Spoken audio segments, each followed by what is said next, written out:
Welcome back to another edition of Tailgate Talk here at sunjournal.com with SJ Varsity, our new high school sports centered part of our website here at the Sun Media Group. Kalle Oaks, Randy Whitehouse here to break down this week's Class C matchups for the opening weekend of football here in central and western Maine. First couple we're going to take a look at, we're going to kind of go a little quickly here because quite frankly there's not a lot to go into detail about these guys. Boothbay and Livermore Falls, Sacabee Valley and Jay. Start with Boothbay and Livermore Falls, Cal. Well, I think the home teams are certainly the favorite, but I know Randy thinks Boothbay is going to be improved this year, and I tend to agree with him. I mean, anytime you got a bunch of people coming back for you, it bodes well. Livermore, their strength as far as returners is on the line. They're ushering in an entirely new group of quarterbacks and running backs, and of course, when you run a wing T, that's a pretty essential part of your offense. So we'll see how it goes.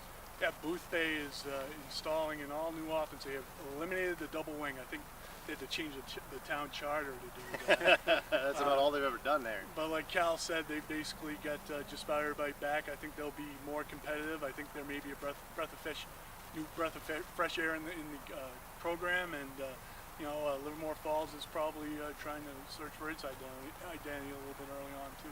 Jay Tigers have more numbers than they expected, still pretty low. Yeah, and Jay starts the season again with Sacabee Valley, which is a chance to get some confidence under their belt. The problem for Jay has been the second half of the season in the last couple of years. Another problem has been depth and turnovers. They need to hold on to the football. They need to avoid injury. This should be a chance to get a W off the start and see where they go from there. Winthrop at Madison, a lot of people picking Winthrop to be the class of this conference again. Except for Joel Stoneton and the Winthrop coach. Well, that's typical, I would imagine. Expected.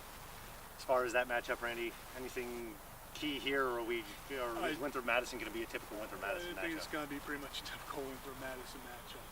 I don't see it's a little bit. Joel wouldn't want to hear this, but it's a little bit more than another exhibition game. No disrespect to Madison, they've done a great job of keeping that program together. Doing a tremendous job up there as far as keeping it alive and getting some numbers out. And they're certainly, from what I've heard, they were improved in the summer, but you're going to have to be awfully improved to compete with 19 seniors starting on either side of the football. Dirigo is going to be hard pressed to duplicate last year's run, but they do start with Freeport. They do start with Freeport, and don't count out Dirigo. I mean, most of their team is freshmen and sophomores, but they've got a good athletic line. They've got speed to burn once again with Spencer Ross, especially in the backfield. You know, they're going to start off more than likely with a one-sided win, and then we'll go from there. I think they got Winthrop in week 2, so they really don't want to look past this game too much, but I think they got to be circling that in the calendar a little bit. And then the big one here, Randy, Lisbon and Oak Hill.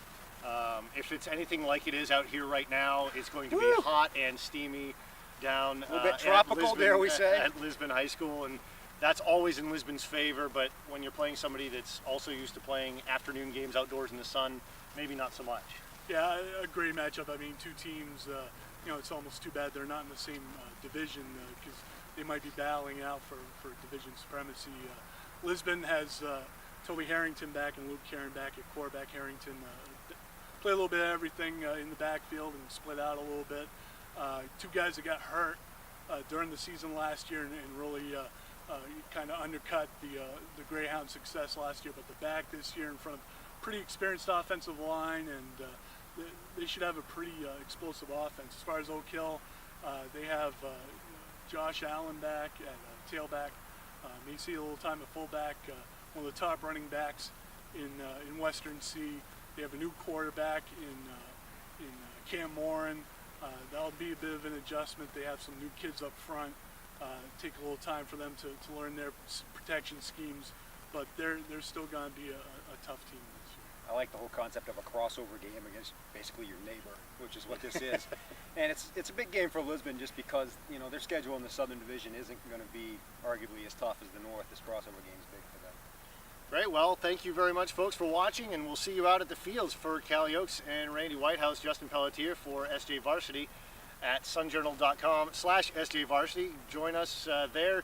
Come find all your favorite sports and your athletes and your teams, and we're going to be giving that stuff to you all season. So keep on coming back, and we'll see you at the fields soon.